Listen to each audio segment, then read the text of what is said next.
사무엘하 24장 1절에서 25절까지 말씀입니다. 사무엘하 24장 1절에서 25절까지 말씀입니다.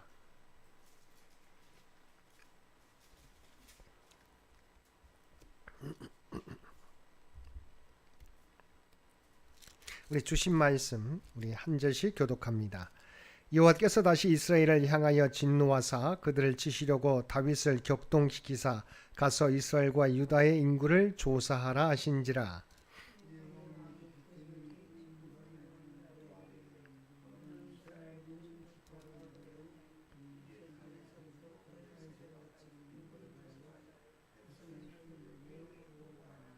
요압이 왕께 아뢰되 이 백성이 얼마든지 왕의 하나님 여호와께서 100배나 더하게 하사 내 주 왕의 눈으로 보게 하시기를 원하나이다. 그런데 내 주 왕은 어찌하여 이런 일을 기뻐하시나이까 하되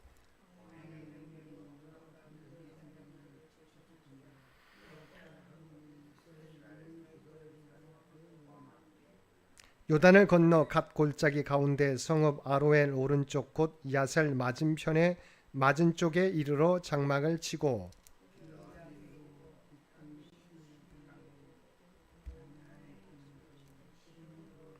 두로 견고한 성에 이르고 히윗 사람과 가나안 사람의 모든 성읍에 이르고 유다 남쪽으로 나와 브엘세바에 이르니라.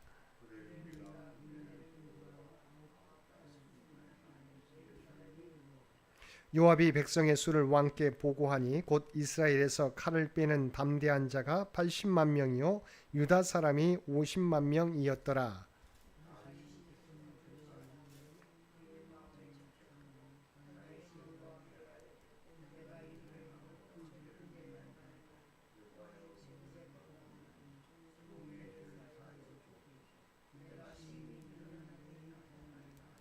다윗이 아침에 일어날 때 여호와의 말씀이 다윗의 선견자 된 선지자 가세게 임하여 이르시되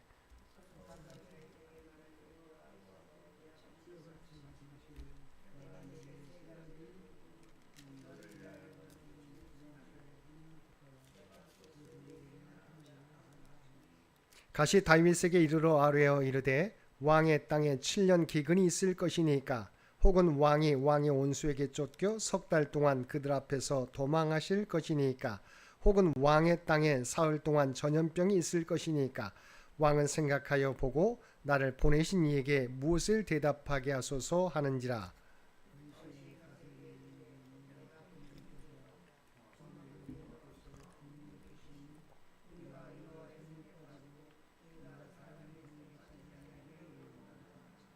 이에 여호와께서 그 아침부터 정하신 때까지 전염병을 이스라엘에게 내리시니 단에서부터 브엘세바까지 백성의 죽은 자가 7만 명이라.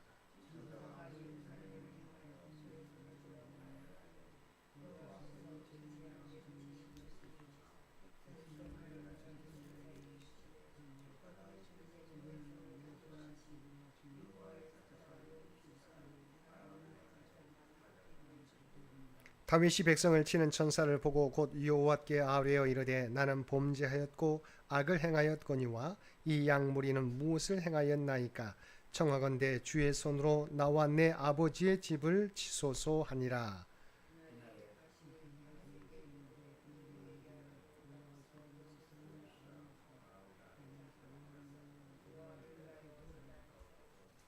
다윗이 여호와께서 명령하신 바 가세 말대로 올라가니라.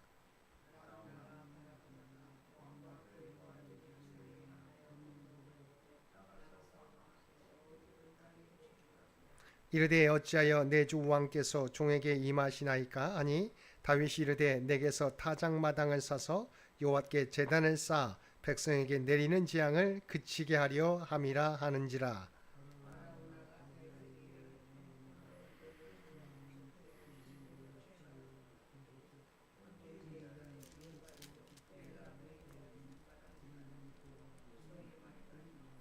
왕이여 아라우나가 이것을 다 왕께 드리나이다 하고 또 왕께 아뢰되 왕의 하나님 여호와께서 왕을 기쁘게 받으시기를 원하나이다.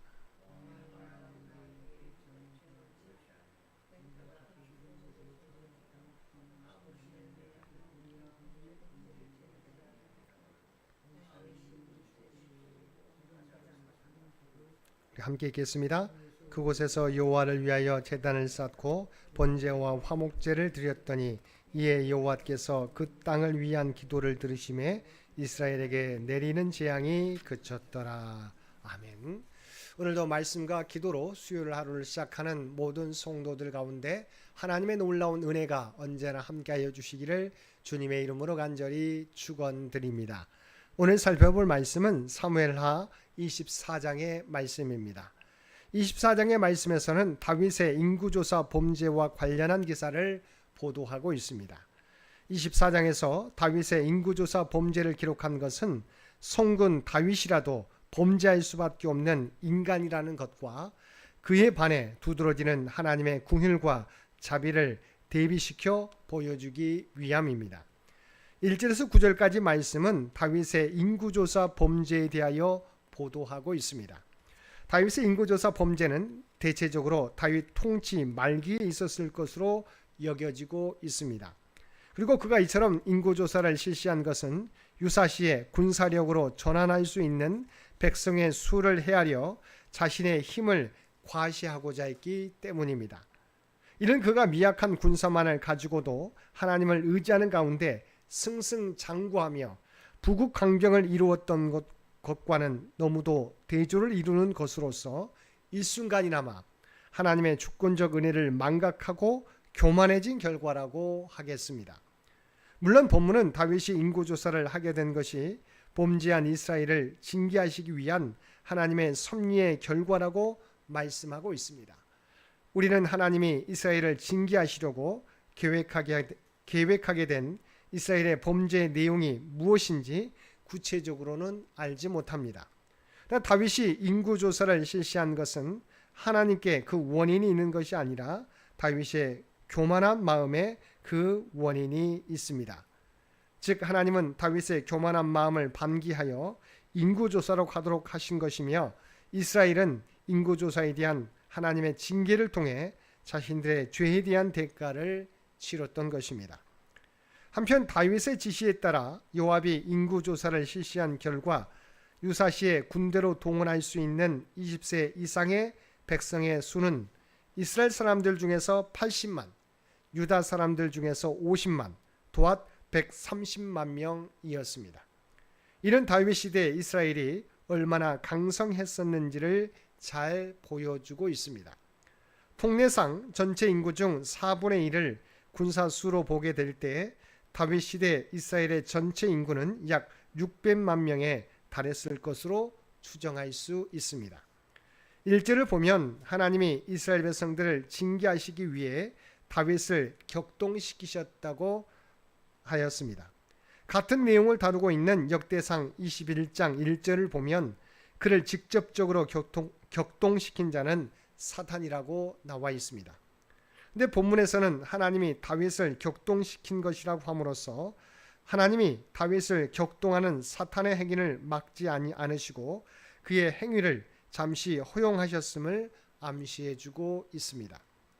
2절과 3절을 보면 다윗이 요압에게 이스라엘의 인구를 조사하도록 명합니다. 그래서 요압은 그 일이 하나님 앞에서 바람직하지 못하다는 사실을 깨닫고는 다윗을 향하여 내 주 왕이 어찌하여 이런 일을 기뻐하시나이까라고 하였습니다. 요압은 신하된 자로서 왕의 행위에 그릇된 것을 그릇하고 지적하였던 것입니다. 물론 요압은 이스라엘에서 다윗도 두려워했을 만큼의 힘을 가지고 있던 사람이었기에 다윗을 향하여 그런 말을 할 수 있었던 것인지도 모릅니다.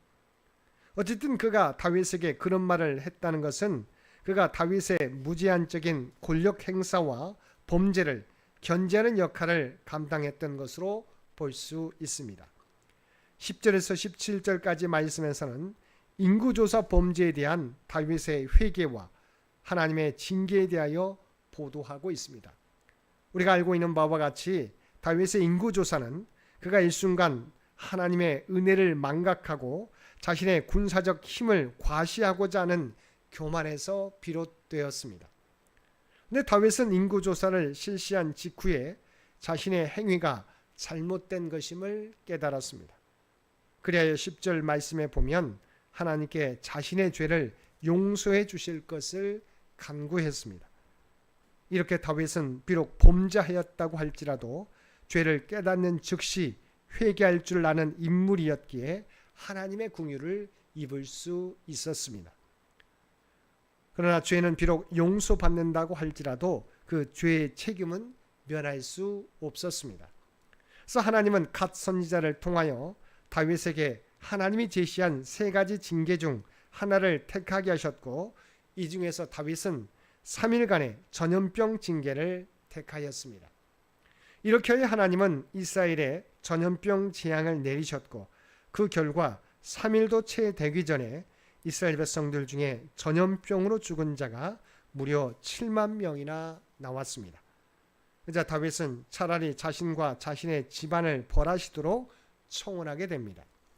18절에서 25절까지 말씀은 다윗의 아라우나 타작마당 제사와 전염병의 중단에 대하여 보도하고 있습니다. 즉 다윗이 하나님의 지시에 따라 아라우나의 타작마당으로 가서 제단을 쌓고 번제와 화목제를 드리자 여호와께서 다윗의 기도를 들으시고 이스라엘에 내리시던 전염병 재앙을 중단하신 것입니다. 여기에 보면 하나님은 다윗에게 피제사를 드릴 것을 지시하셨으며 다윗이 제사를 마치자 전염병 재앙을 그치셨습니다.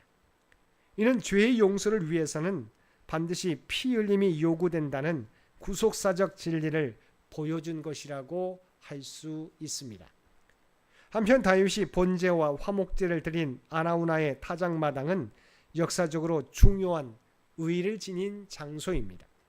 즉 이곳은 옛날 아브라함이 이삭을 하나님께 번제로 드리려고 했던 것이며 훗날 솔로몬이 하나님을 위하여 성전을 건축한 곳이었습니다.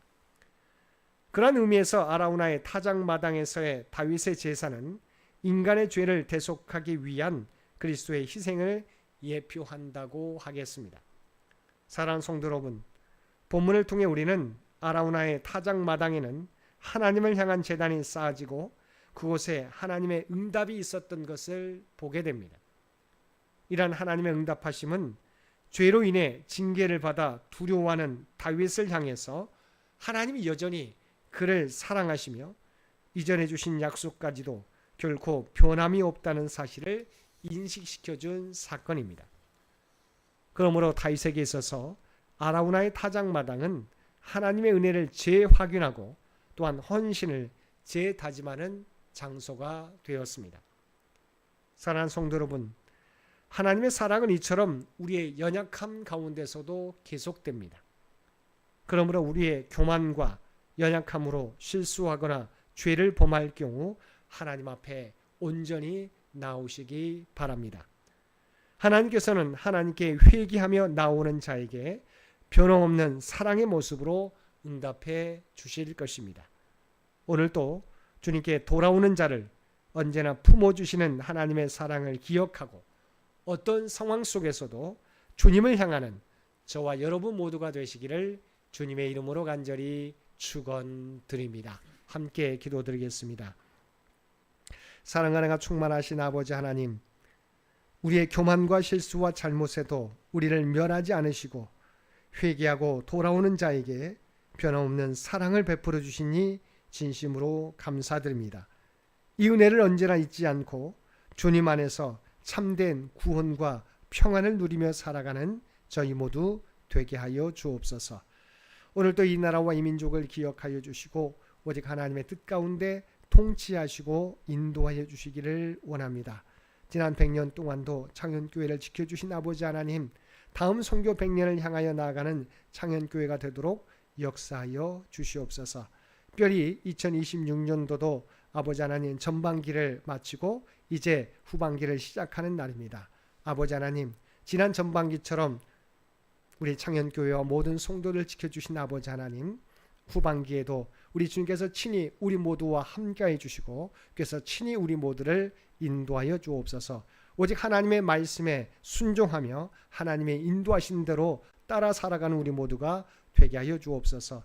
특별히 육신의 연약함 가운데 있는 주의 백성들을 기억하여 주시고 아버지 하나님, 연약함 가운데서도 주님을 향하여 간구하며 예배드리게 될 때 그들을 간근하게 붙잡아 주시고 하나님의 놀라운 치유와 회복의 역사를 허락하여 주옵소서. 특별히 사랑하는 자녀들의 믿음을 지켜주시기를 원합니다. 믿음을 보기 힘든 이 시대 가운데 살아가는 자녀들이 믿음을 잃어버리지 않게 하여 주옵소서. 또한 하나님이 주신 꿈과 비전을 향하여 달려가며 나아가게 될 때에 아버지 하나님, 하나님을 의지하는 자에게 하나님의 놀라운 은총을 더하여 주옵소서. 하나님의 지혜와 능력으로 하나님의 꿈과 비전을 하나하나 성취해 갈 수 있는 귀한 자녀손들 모두 되게 하여 주옵소서. 오늘도 우리에게 복된 하루를 허락해 주신 것 진심으로 감사드립니다. 우리가 하나님의 구원받은 백성, 구별된 백성, 이 세상의 소금과 빛이라고 하는 정체성을 잃어버리지 않게 하여 주옵소서.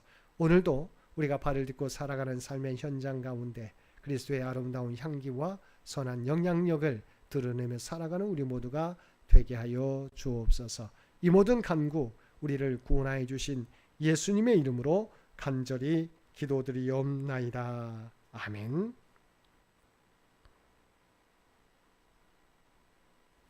여러분 기도하실 때 오늘 주신 말씀을 위해서 이 나라의 민족을 위해서